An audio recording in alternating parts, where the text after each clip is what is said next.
Fala gente, tudo bem com vocês? Professor Márcio aqui para mais um vídeo do Filosofia Essencial e hoje a gente vai conversar sobre um tema de história. Isso mesmo, hoje o vídeo não é de filosofia, mas um vídeo de história e a gente vai falar um pouquinho sobre a transição do sistema czarista russo para a União Soviética, para o sistema socialista, né? Então antes de começar o vídeo já deixa aqui o seu like, já se inscreve no canal, ativa o sininho para que você possa ter acesso de primeira mão aos vídeos que a gente coloca aqui no canal toda semana. Então, sem mais delongas, bora ao nosso vídeo?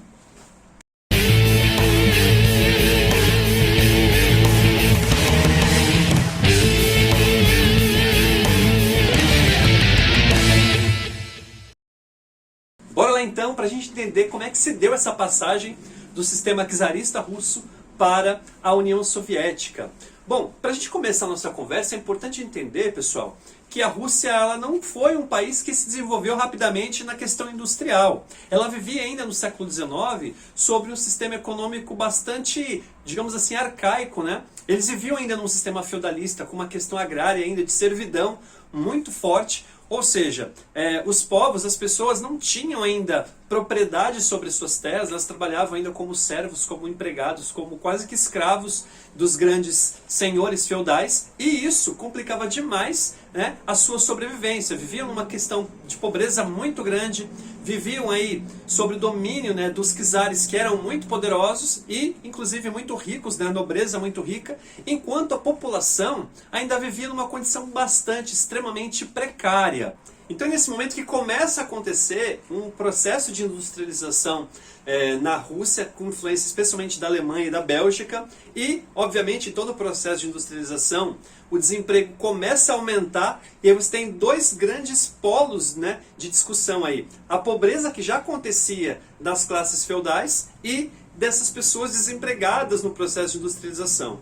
Então é aí que vai acontecer então a primeira revolta, os primeiros movimentos revolucionários contra o czar, que é Nicolau II. Então nesse clima de revolta, alguns grupos revolucionários vão até São Petersburgo, no Palácio de Inverno de Nicolau, e fazem ali um protesto e são recebidos a bala, recebidos a tiros pelos guardas imperiais, e ali uma quantidade enorme de pessoas, mais ou menos umas 40 pessoas, são mortas naquilo que é chamado Domingo Sangrento.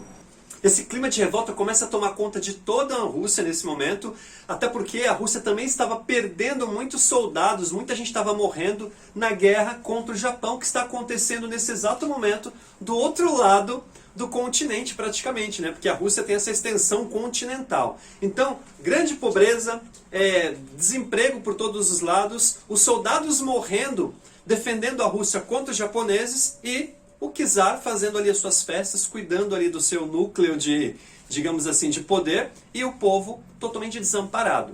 Então nesse momento, com as péssimas condições de vida, né, fome, desemprego, os homens morrendo na guerra com o Japão do outro lado do continente, né, lembrando dessa dimensão continental da Rússia, é aí que começam a surgir diversos grupos de trabalhadores, de operários, os chamados sovietes, que se articulavam de certa forma para fazer protestos, para reivindicar junto ao imperador aquilo que eles entendiam que era o seu direito, né? E aí nesse momento você tem um grande partido surgindo, que é o Partido Operário Democrata Russo, e esse grupo vão surgir aí, dentro desse grupo vão surgir duas grandes frentes, a frente dos mencheviques e dos bolcheviques. O que são esses dois grupos especificamente? Todos eles, obviamente, buscavam direitos trabalhistas, buscavam ali sair daquela condição de opressão diante do czarismo, mas eles tinham ideais, objetivos diferentes, digamos assim. Primeiro que o do grupo dos bolcheviques, eles acreditavam que a transformação, a mudança da sociedade, naquele momento, iria acontecer através de alianças, através de um certo diálogo com aqueles que já estavam no poder. Já os bolcheviques, liderados aí por Lenin, Trotsky e outros que vão aparecer ao longo da história, acreditavam que a revolução só iria acontecer através da revolta armada. Inclusive, esse segundo grupo, né, começa a se organizar muito inspirado nos ideais marxistas que Lenin traz lá da Alemanha, traz de outros contextos que já haviam feito um processo de revolução aí. Então, pessoal, depois de praticamente 10 anos, 9 anos, né, de 1905 a 1914, após Nicolau ter prometido a Constituição, ter criado o parlamento para que acontecesse de fato a transição do poder, a Rússia acaba entrando na Primeira Guerra. E aí, obviamente, estrutura totalmente em colapso, transporte, indústria, processo de agricultura ali. E agora, mais de 3 milhões convocados para a guerra. E nesse contexto já da Primeira Guerra, 3 milhões de mortos, mais 2 milhões ali de feridos, obviamente sem nenhuma condição. Os próprios soldados começam a abandonar a guerra, os revolucionários começam a se fortalecer e o império começa a ficar cada vez mais fraco. E é onde acontece então o golpe, né, da Revolta de Fevereiro, que é a Revolução de Fevereiro, que a gente costuma dizer. Então, nesse momento, em fevereiro de 1917, a dinastia dos Romanov, né, os últimos czares, acabam dando lugar a uma instituição, um governo, a princípio, socialista. Claro que esse governo vai sofrer muitas transformações a partir de agora. Já dentro do governo provisório dos mencheviques, pessoal, haviam duas demandas muito importantes para esses grupos de trabalhadores. A primeira delas era a questão da reforma agrária, né, de ter mais controle sobre a terra produtiva e sobre as indústrias também. Quer dizer, os trabalhadores queriam controlar as próprias indústrias onde eles trabalhavam. E aí, dentro dessa lógica, os mencheviques não eram favoráveis a esse movimento, a esse processo. E é aí que aparece, nesse novo cenário, a figura do Lenin, que lá atrás já havia sido exilado por conta desses levantes dos trabalhadores. O Lenin e o Trotsky lideravam esses grupos dos bolcheviques, que agora vão começar a fazer uma nova onda de protestos, uma nova onda de revoluções para assumirem o poder agora, colocando, portanto, os bolcheviques no controle da Rússia, né, que vai se transformar aí logo mais na União Soviética. Então, oficialmente, Lenin vai fazer frente a esses governos mencheviques e vai aí trazer as suas famosas teses de abril, né, paz, terra e pão, e vai começar de fato a construir, a elaborar aí o que vai ser então um governo de fato socialista, inspirados no marxismo.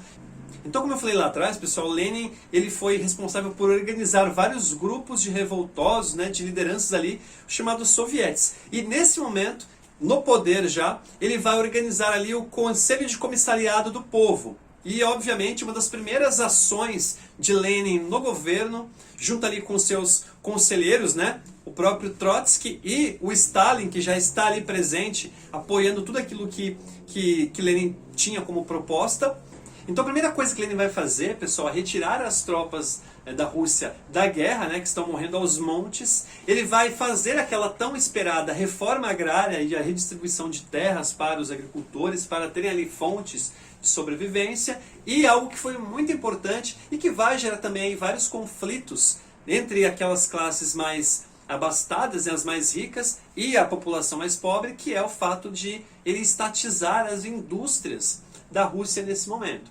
Então ele vai ter aí a retirada das tropas da guerra, a reforma agrária tão esperada e a questão da indústria estatizada. Então, nesse processo de transformação que o Lenin começa a produzir ali na Rússia, vai ser criado também, junto com ele, obviamente, uma guerra civil formada aí por dois exércitos, né? O Exército Vermelho, que é o exército de Lenin, e o exército organizado por aquelas pessoas da nobreza e também de países que apoiavam essas nobrezas industriais, que também tinham interesses econômicos ali, né? Inglaterra, Japão, Estados Unidos, para combater o Exército Vermelho, que já apontava ali certo perigo por conta da ideologia socialista, que acabava interferindo nos processos do capitalismo para todas essas populações, para todos esses países. Esses conflitos entre o Exército Vermelho e o Exército Branco, pessoal, talvez tenha sido uma das guerras civis mais sangrentas da história da humanidade, com aproximadamente 15 milhões de mortos, isso mesmo que você ouviu, 15 milhões de pessoas mortas. E como é que Lenin deu conta de vencer essa batalha como de fato venceu? Ele vai criar então o comunismo de guerra, que de certa forma, ele que tinha acabado de fazer uma reforma agrária, vai começar então a recolher toda a produção agrícola, tudo aquilo que os trabalhadores produziam, para o Estado, e o Estado iria redistribuir isso de uma forma igualitária, mas também ia, obviamente, criar reservas para continuar dando manutenção às batalhas, e assim ele acabaria vencendo então a guerra contra os soldados brancos, contra o exército branco. Então, em 1921, sob a liderança de Trotsky, o Exército Vermelho vai vencer o Exército Branco. Então, Lenin vai ter um pouco mais de tranquilidade para exercer e para estabelecer ali as suas novas políticas econômicas, né? A tal da NEP ou NPE, né? Na sigla original aí. Quais são, professor, essas medidas econômicas? E aí vai acontecer uma espécie de quase contradição dentro da dinâmica do governo do Lenin, né? Por quê? Porque para restabelecer a economia, para restabelecer o processo industrial da Rússia, que agora vai se transformar, né, na União Soviética, de fato, né, na organização dos trabalhadores soviéticos, ele vai criar ali uma série de medidas que são medidas, de certa forma, com um cunho mais liberais. Essas medidas de cunho mais liberal que a Rússia vai começar a assumir, né, vão receber o nome, inclusive, de Lenin, de um passo atrás, dois à frente, que de fato vai acontecer até 1928, quando esse processo vai se fechar. A Rússia vai se transformar numa grande potência aí, né, de vários aspectos industriais, agrícolas, enfim. Mas a princípio ela vai fazer como isso? Como é que ela vai desenvolver essa lógica? Primeiro, ela vai permitir pequenos comércios, estabelecimento, né, de relações entre patrão e empregado de maneira mais livre, vai permitir inclusive empréstimos de empresas, de bancos de fora do país, mas com todas essas medidas vão surgir ali uma base muito forte e que, finalizando isso, vão transformar, como eu falei, a Rússia numa potência. Mas antes de todo esse processo, em 1922, o Lenin vai estabelecer então a União das Repúblicas Sociais Soviéticas, a URSS, que vai se transformar então na famosa União Soviética. Mas, obviamente, como eu falei, em 1928, tudo isso se fecha, esse ciclo se fecha da abertura de mercado, então ela acaba se transformando de fato num Estado socialista, onde o governo, né, assume aí a tutoria, assume aí o controle de todas as indústrias do Estado, assume o controle de todas as produções. A União Soviética tinha aí então uma alta cúpula de controle, né, o chamado Soviete Supremo, que elegia o líder supremo do grupo, nesse momento o Lenin, né, mas que logo depois, em 1924, vai morrer e vai deixar esse cargo aberto para a disputa daqueles que virão a ser os novos líderes supremos da União Soviética. E quem é, professor, que está aí, digamos assim, disputando essa vaga, esse lugar como grande líder da União Soviética então? Você tem de um lado o Trotsky, que era um grande líder, né? Comandou várias batalhas, várias guerras com os trabalhadores, com os soldados, mas que no início fazia parte do grupo dos mencheviques. E do outro lado você tem o Stalin, que de certa forma apoiou todas as ações do Lenin, tudo aquilo que Lenin dizia, ele apoiava e aceitava. Então, nesse processo, né, de renovação, de assumir a liderança, houve várias divisões, vários conflitos internos, e nesse momento o Stalin acaba assumindo o controle então como o líder da União Soviética nesse momento. E qual que era, professor, a divergência que havia entre os dois, né? Entre o Trotsky e entre o Stalin? A divergência que havia entre eles é o fato de que, para o Stalin, o processo revolucionário devia se desenvolver e se estabilizar e se, digamos assim, se consolidar, né? Se enraizar ali na União Soviética, na Rússia mesmo. Já para o Trotsky, era importante que aquele mesmo processo que aconteceu ali, dentro da lógica da ideologia marxista, se expandisse e se espalhasse por outros países, por outros continentes. E por que não, né? E aí, de repente, então você tem essa ruptura entre os dois líderes, os dois grandes revolucionários que foram. Então, de 1929 a 1953, o senhor Joseph Stalin, né, o Stalin acaba assumindo aí o controle da União Soviética. E é bem interessante que mesmo antes de ele assumir de fato a presidência do partido, a presidência, né, no caso da União Soviética, ele vai estabelecer aí um processo de transformação econômica através dos seus planos quinquenais. E como é que funciona esses planos quinquenais, né? A cada 5 anos, então, tinha ali uma ação de base que, de certa forma, transformou a União Soviética numa grande potência. Como é que o Stalin vai transformar, então, a União Soviética nessa grande potência, tanto na questão industrial, mas também na questão agrícola? Primeiro que na questão industrial, ele vai focar ali no desenvolvimento tecnológico e da base siderúrgica, né, da produção, de fato, de maquinários, para que isso possa se multiplicar.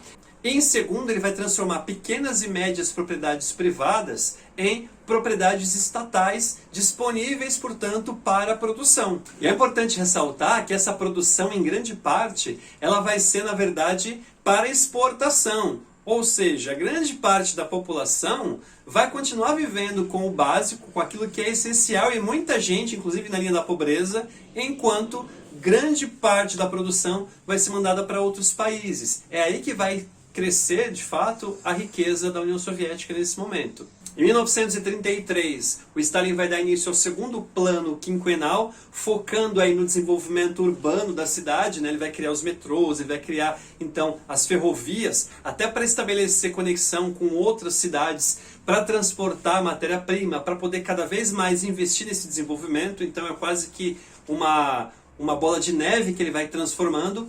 E em 1938, ele dá início então ao terceiro plano quinquenal, onde ele vai focar muito mais no desenvolvimento técnico, tecnológico da indústria química.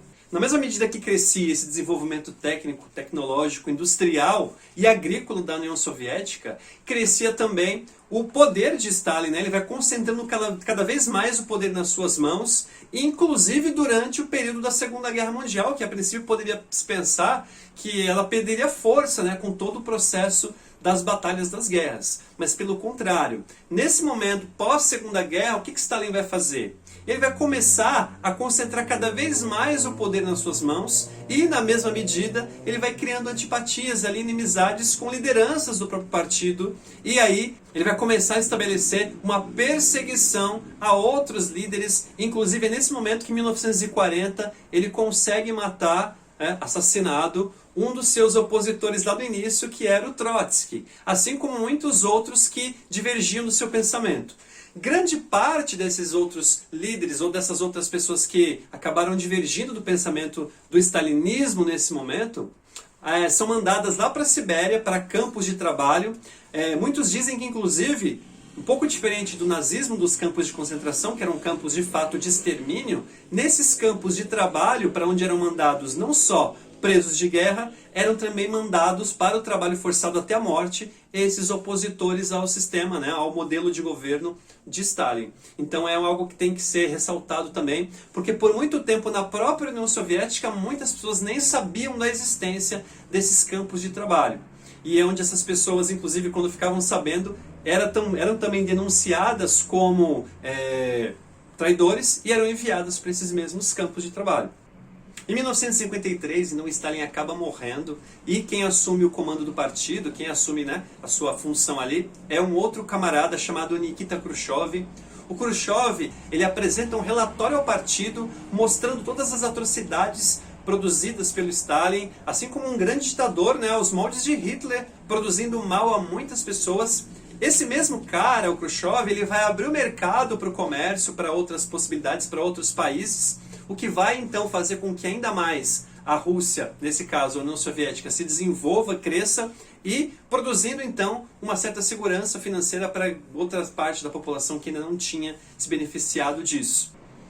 Além de criticar as atrocidades do Stalin, o Khrushchev libertou presos políticos e abriu a economia para outros países, o que fez com que ainda mais enriquecessem, né, e a população tivesse uma qualidade de vida muito melhor. Nesse momento, ele começa a permitir, inclusive, críticas ao movimento, ao modelo soviético de governo, né? Só que, mesmo assim, algumas publicações ainda precisavam da autorização do governo para acontecer. Nos anos 70 e 80, por conta dos rumos que a economia estava tomando, houve várias brigas internas dentro do partido e, obviamente, cada vez mais a União Soviética estava se enfraquecendo politicamente, dando lugar aí a outros modelos políticos que a gente vai conversar, vai discutir um pouco mais no próximo vídeo. Esse vídeo já ficou longo demais, mas mesmo assim, né, eu quero agradecer você que está assistindo até aqui. Com certeza deve ter aprendido muito sobre esse processo, então, de toda a Revolução Russa. E se você curtiu esse vídeo, deixa aqui o seu like, se inscreve no canal, ativa o sininho, não esquece. E a gente vai se ver, com certeza, num próximo vídeo.